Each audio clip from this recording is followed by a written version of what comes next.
Hi friends, అందరికీ నమస్తే. Welcome to Gavara's kitchen. ఇవాళ మన ఛానల్లో రెసిపీ వచ్చేసి ఇడ్లీ, దోశ, ఉప్మాల్లోకి పర్ఫెక్ట్గా సెట్ అయ్యే ఒక టేస్టీ చట్నీని చూపించబోతున్నానండి.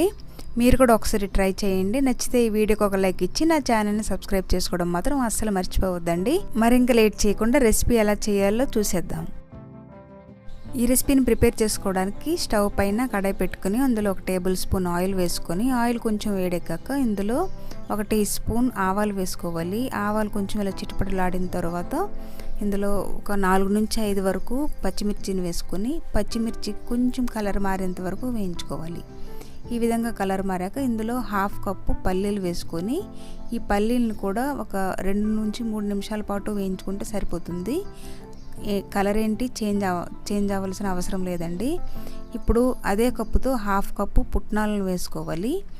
ఈ పుట్నాలను కూడా ఒక 2 నిమిషాల పాటు వేయించుకుంటే సరిపోతుంది. అదేవిధంగా ఒక రెమ్మ కరివేపాకును వేసుకుని ఒకసారి ఇలా కలిపేసుకోవాలి. అలాగే ఒక ఇంచు అల్లాన్ని కూడా వేసేసుకొని ఒకసారి ఇలా ఫ్రై చేసుకొని స్టవ్ ఆఫ్ చేసేయాలి. ఇప్పుడు వీటిని పూర్తిగా చల్లార్చుకున్నాక ఒక మిక్సీ జార్లోకి వేసేసుకోవాలి. అదేవిధంగా పల్లీలు, పుట్నాలు ఏ కప్పుతో అయితే తీసుకున్నామో అదే కప్పుతో 1 కప్పు కొబ్బరి ముక్కలను వేసుకోవాలి. ఇందులోనే ఒక చిన్న ఉసిరికాయ సైజ్ అంతా చింతపండును వేసుకోవాలి. అదేవిధంగా రుచికి తగినంత ఉప్పు, 1 గుప్పెడు కొత్తిమీరను ఇలా కాడలతో సహా వేసేసేయాలండి.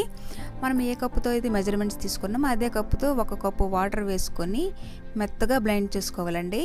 చూడండి, ఈ మిక్సీ జార్ అయితే నాకు చాలలేదు, అందు గురించి నేను పెద్ద మిక్సీ జార్లోకి ట్రాన్స్ఫర్ చేసుకున్నానండి. ఈ విధంగా మెత్తగా బ్లెండ్ చేసుకున్నాక దీన్ని ఒక మిక్సింగ్ బౌల్లోకి వేసేసుకుందాం. చూడండి, నేనైతే ఈ చట్నీని దోశల్లోకి ప్రిపేర్ చేసుకుంటున్నాను కాబట్టి నాకు ఈ కన్సిస్టెన్సీ అయితే కరెక్ట్గా సరిపోతుంది. ఒకవేళ మీరు ఇడ్లీలోకైనా ఉప్మాలోకైనా ప్రిపేర్ చేసుకున్నట్లయితే ఇందులో మరో 1/2 కప్పు వాటర్ వేసుకుని కన్సిస్టెన్సీని అడ్జస్ట్ చేసుకోండి. ఇప్పుడు దీనికి మనం తాలింపు వేసుకుందాం. దీనికోసం స్టవ్ పైన ఒక తడక ప్యాన్ పెట్టుకొని అందులో ఒక టేబుల్ స్పూన్ ఆయిల్ వేసుకొని ఆయిల్ కొద్దిగా వేడెక్కాక ఇందులో 1 టీ స్పూన్ మినపప్పుని, 1/2 టీ స్పూన్ ఆవాలు, ఒక 4 ఎండుమిర్చిని, అదేవిధంగా ఒక రెమ్మ కరివేపాకును వేసుకొని ఇవి కొంచెం వేయించుకోవాలండి. మినపప్పు కొంచెం కలర్ మారాక ఇందులోనే ఒక 1/2 టీ స్పూన్ ఇంగును కూడా వేసుకొని ఒకసారి ఇలా బాగా కలిపేసుకున్న తర్వాత స్టవ్ ఆఫ్ చేసేసి ఈ తాలింపుని మనం ముందుగా ప్రిపేర్ చేసుకున్న చట్నీలోకి వేసేసుకొని బాగా కలిపేసుకోవాలి. అంతేనండి, ఈ చట్నీ చేసుకోవడం చాలా ఈజీ. ఇడ్లీ, దోశ, వడ ఇంకా ఉప్మాల్లోకి అయితే చాలా చాలా బాగుంటుంది. మీరు కూడా ఒకసారి ట్రై చేసి మీకు ఎలా అనిపించిందో అని కామెంట్ సెక్షన్ ద్వారా నాతో షేర్ చేసుకోండి. నెక్స్ట్ వీడియోలో మళ్ళీ కలుద్దాం ఫ్రెండ్స్. అంతవరకు బాయ్.